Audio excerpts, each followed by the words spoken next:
ये जो social media के जरिए वकला हजरात एक दूसरे के साथ मुंहमारी करते हैं, लड़ते हैं, झगड़ते हैं, अब्यूजिंग एक दूसरे को करते हैं, या फिर लोगों के साथ एक रोब दबदबा जमाने की कोशिश करते हैं, ये जो सीनियर वकला हजरात हैं उनकी साख को, या फिर जो वकालत है उसकी साख को नुकसान पहुंचाते हैं। चंद एक लोग हैं जिनमें ये मियाँ अली इशफाक साहब भी थे, इनकी गैंग के भी और कुछ लोग हैं जो ये टिकटॉकर हैं। तो आपको आपके तवज्जो से ये भी मैं बता देना चाहता हूँ, 2023 में पाकिस्तान बार काउंसिल ने रूल फ्रेम किया है कि टिकटॉक बनाने पर बतौर वकील पाबंदी है।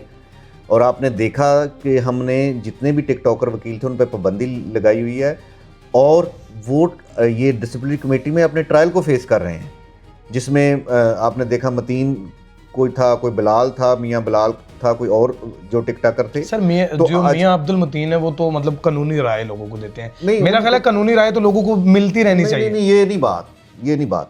हम कहते हैं कि हमारे तो बोर्ड का जो हमारे नेम प्लेट है उसका भी साइज है। तो आप ऐसा अमल नहीं कर सकते सोशल मीडिया के जरिए अदरवाइज कि आओ भाई मेरे पास केस लेके आओ।